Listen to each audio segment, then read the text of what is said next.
Thalassemia मर्ज का नाम तो बहुत सारे लोगों ने सुना होगा और बहुत से लोगों को ये भी इल्म होगा कि ये बीमारी ऐसी बीमारी है जिसमें मरीज़ को हर महीने खून लगाया जाता है।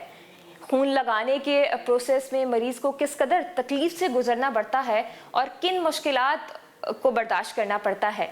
आपको ये भी बताते जाएं कि एक रिसर्च के मुताबिक पाकिस्तान में तकरीबन 10 मिलियन के करीब जो मरीज़ हैं वो थैलीसीमिया मर्ज में मुब्तला हैं। आज चूँकि पाकिस्तान में थैलीसीमिया से बचाव का कौमी दिन मनाया जा रहा है तो हमने सोचा कि क्यों ना आज हम थैलीसीमिया सेंटर जाते हैं और वहाँ जाकर मरीज़ों से बात करते हैं, उनसे पूछते हैं कि उनको किस कदर तकलीफ़ बर्दाश्त करना पड़ती है और ये भी देखते हैं कि हुकूमत की जानिब से थैलीसीमिया के पेशेंट्स के लिए क्या इक़दाम किए जा रहे हैं और कैसे थैलीसीमिया का जो मर्ज़ है उसकी तशख़ीस की जाती है। तो आइए हमारे साथ और दिखाते हैं आपको।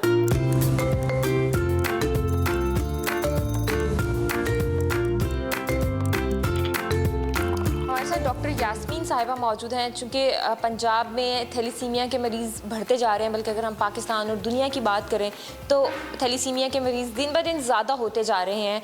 ऐसे में पाकिस्तान की गवर्नमेंट क्या कर रही है थैलीसीमिया के बच्चों के लिए, मरीज़ों के लिए? डॉक्टर साहिबा से बात करते हैं क्योंकि यहाँ पर इस वक्त ये लीड भी कर रही हैं और काफ़ी अरसा हो गया थैलीसीमिया के बच्चों को उनकी देखभाल भी कर रही हैं। क्या कहेंगी डॉक्टर साहिबा, पंजाब गवर्नमेंट क्या कर रहा है और यहाँ पर क्या सहूलियात दी गई हैं, कैसे थैलीसीमिया के बच्चों की स्क्रीनिंग की जाती है?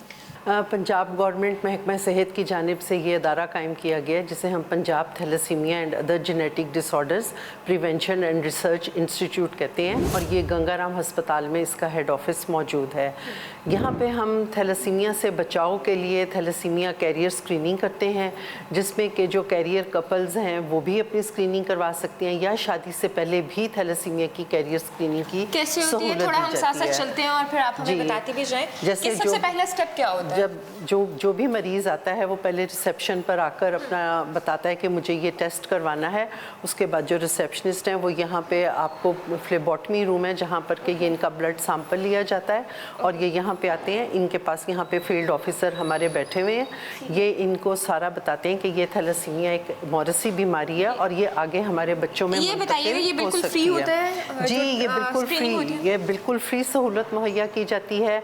इसमें लड़का या लड़की अकेले भी आ सकते हैं या अगर उनकी शादी हो गई है वो तब भी आ सकते हैं और अगर वो होने वाली है तब भी वो दोनों कपल आ सकते हैं। डॉक्टर साहिबा, अगला स्टेप क्या होता है वो भी हम आगे हमारे पास यहाँ पे जेनेटिक काउंसलिंग का कमरा है। यहाँ पे ये जो भी कपल आता है उसकी हम जेनेटिक काउंसलिंग करते हैं। ये हमारी ट्रेंड स्टाफ हैं यहाँ पे बैठी हुई हैं। जो भी जैसे ये कपल आया इनको सारा प्रोसेस बताया जाता है और सारे कॉन्सिक्वेंसेस बताए जाते हैं और उसके बाद इनकी जेनेटिक काउंसलिंग करते हैं। स्क्रीनिंग के बाद रिजल्ट कितनी देर में आ जाता है? रिजल्ट तकरीबन हमारा 8 से 10 दिन के अंदर रिज़ल्ट आ जाता है और जब रिज़ल्ट आता है उस रिज़ल्ट पर फिर हम दोबारा इन्हें जेनेटिक काउंसलिंग प्रोवाइड करते हैं। अगर रिपोर्ट आई है कि नॉन कैरियर है वो भी इन्हें बताया जाता है और अगर कैरियर आए हैं तो भी उसके मुतालिक बताया जाता है कि अगर कैरियर हो गए तो इसमें परेशानी की कोई बात नहीं है। एक कैरियर की शादी दूसरे कैरियर से नहीं होनी चाहिए। अगर तो ये प्री मैरिटल है तो एक कैरियर जो है वो कोशिश करे कि उसकी शादी नॉन कैरियर से हो, लेकिन अगर शादी हो चुकी है, जैसे आपने इस कपल में देखा कि इनकी शादी हुई है, अभी हुई है और अभी इनका बच्चा कोई भी पैदा नहीं हुआ है, तो हम इन्हें फिर अगर ये तो नॉन कैरियर हैं तो ठीक है, लेकिन अगर ये इनमें से दोनों कैरियर आते हैं तो फिर हम इन्हें एक और सजेशन देते हैं कि हमारे पास तशख़ीस क़ब्ल पैदाइश बच्चे की सहूलत मौजूद है। तो बच्चे को हम 12 हफ्ते का जब हमल होता है उसी पर हम टेस्ट कर लेते हैं। जी, वो डिपार्टमेंट भी कि उस डिपार्टमेंट में क्या होता है और कैसे डायग्नोज किया जाता है।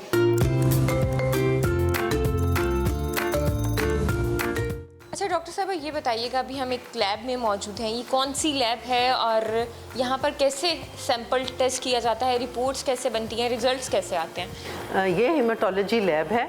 आपने देखा था अभी वो कपल ने ब्लड सैंपल्स दिए थे कैरियर स्क्रीनिंग के लिए, वो ब्लड सैंपल्स वहाँ से इस लैब में शिफ्ट हो जाते हैं। यहाँ पे पहले कंप्लीट ब्लड काउंट CBC हम इन ऑटोमेटिक मशीनों के ज़रिए करते हैं और फिर जो रिज़ल्ट्स आते हैं वो ऑनलाइन हमारे डेटा में सॉफ्टवेयर में ट्रांसफ़र हो जाते हैं। हेमेटोलॉजिस्ट जो हैं वो उनको रिपोर्ट करती हैं। अगर वो सीबीसी पर ही नॉन कैरियर हो तो नॉन कैरियर दे देते हैं, और अगर उसमें शुबा हो कि ये कैरियर हो सकते हैं तो उसके लिए फिर हाईली स्पेशलाइज्ड टेक्निक्स यहाँ पे मौजूद हैं, जिसमें हमारे पास ये ऑक्टा 3 मशीन है और ये वेरिएंट 2 मशीन है। इनके ऊपर वो टेस्ट रन किए जाते हैं और उसमें हम पता लगाते हैं कि आया ये पेशेंट ये जो कपल है ये कैरियर है या नहीं है। अच्छा डॉक्टर साहब ये बताइएगा, तशखीस कबल पैदाइश का जो एक टेस्ट किया जाता है उसका क्या प्रोसेस होता है और रिजल्ट्स कैसे आते हैं, ये बताइएगा। जी, उसमें यह क्या आपने देखा, अल्ट्रासाउंड की मदद से हमने वो सैंपल लिया था प्लेसेंटा से। वो सैंपल और पेरेंट्स के ब्लड, वो तीनों सैंपल्स जो हैं वो यहाँ डीएनए लैब में आ जाते हैं।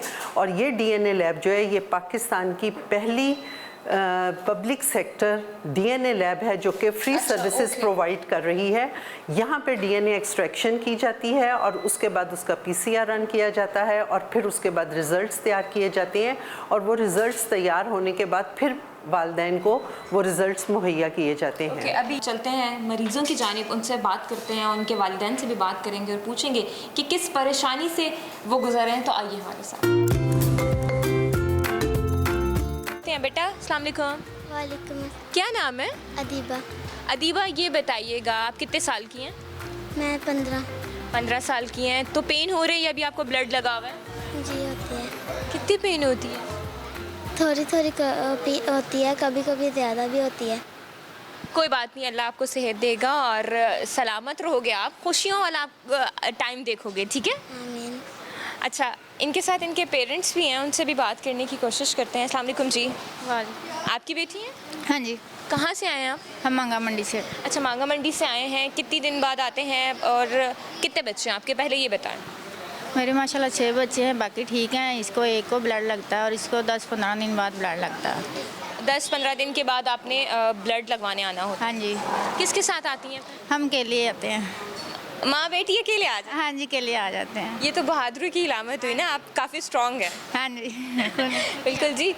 नाउमीदी नहीं है बच्चों में बिल्कुल भी। और अगर हम वालिदैन की बात करें तो अपने बच्चों को लेकर यहाँ पर आते हैं और ब्लड लगवाया जाता है। देख सकते हैं कि हर उम्र के बच्चे यहाँ पर मौजूद हैं जो कि ब्लड लगवा रहे हैं और प्रॉब्लम भी उनको फेस करना पड़ती है। बेटा अस्सलाम वालेकुम। क्या हाल है? ठीक हूँ। ठीक है, आप इजी रहें। आप हमें बताएं कहाँ से आए हैं आप? मैं दीपालपुर से। दीपालपुर से। कितने दिन बाद आते हैं?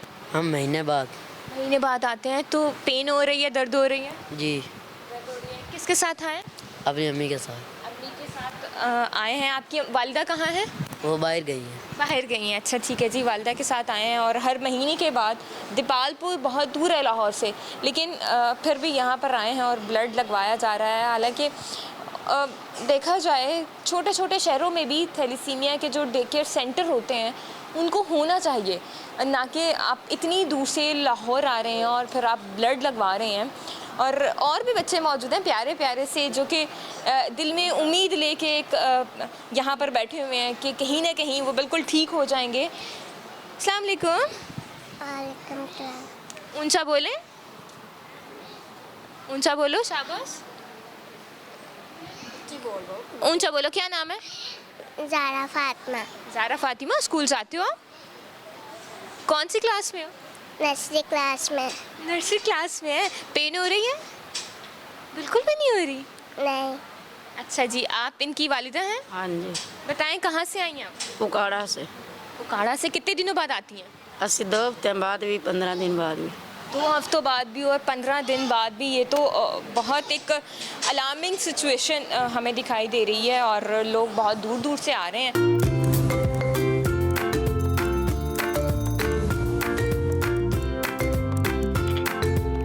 डॉक्टर साहब बहुत शुक्रिया। हमें ये बताइएगा, बच्चों को जो ब्लड बैग्स लगे हुए हैं ये कैसे रिसीव करते हैं, या फिर आप लोग खुद इन्होंने एक कोई रिकॉर्ड बना के आप लोगों ने रखा हुआ है? जी, सबसे पहले तो मैं पब्लिक टीवी का बहुत शुक्रिया अदा करना चाहूँगा कि उन्होंने प्रिवेंशन डे के मौके पर जो है इतने अहम इशू को हाईलाइट किया है। और ये आपका बड़ा अच्छा सवाल है कि इतने ज़्यादा बच्चे आपने देखे हैं कि थैलेसीमिया के, और जिनकी ब्लड रिक्वायरमेंट जो है वो हर 15 दिन के बाद एक बच्चे को ब्लड बैग लगना होता है। ये वेरी भी करती है पेशेंट टू पेशेंट। जो बड़े बच्चे हैं सम टाइम उनको ज़्यादा ब्लड की ज़रूरत होती है। तो अब हम आते हैं आपके सवाल के दूसरे हिस्से की तरफ कि ये ब्लड कहाँ से आता है। तो इसमें हम कैंपेन्स लॉन्च करते हैं स्कूल में, कॉलेजेस में और ख़ास तौर पे यूनिवर्सिटीज़ के अंदर। वहाँ हम कैंप्स लगाते हैं, अवेयरनेस मुहिम चलाते हैं। उन नौजवान तालिब इल्मों को हम ये बताते हैं कि थैलेसीमिया के बच्चों की ज़िंदगियों का दारोमदार जो है वो ब्लड डोनेशन के ऊपर है, और वो ब्लड डोनेशन एक सेहतमंद नौजवान या बच्ची ही दे सकती है। तो वहाँ से अल्हम्दुलिल्लाह हमें काफ़ी अच्छा रिस्पांस आता है। इसमें हमारे यहाँ पे प्रोटोकॉल मौजूद है कि हम इनकी सब टाइपिंग भी करते हैं। जिन बच्चों को ब्लड रिएक्शन ज़्यादा होते हैं हम उनकी सब टाइपिंग में जाते हैं और मैक्सिमम मेजरमेंट्स जो है वो उनको फॉलो किया जाता है ताकि इनके ब्लड रिएक्शंस के जो चांसेस कम से कम हों। ठीक है जी, तमाम जो प्रोसेस है और थैलेसीमिया के मरीज़ क्या कुछ बर्दाश्त करते हैं और कैसे उनको ब्लड लगता है, कहाँ से वो आता है, तमाम डिटेल्स हमने आपके साथ शेयर की हैं। तो जाते जाते मेरा आप सबको यही पैगाम है कि खुदारा अभी इन थैलेसीमिया मरीज़ के जो मरीज़ हैं इनके लिए भी अपना ब्लड डोनेट करें ताकि ये लोग भी ज़िंदगी को जी सकें, ज़िंदगी की खुशियों को जी सकें। हमें इजाज़त दें, हम दोबारा से हाज़िर होंगे, तब तक के लिए अल्लाह निगहबान।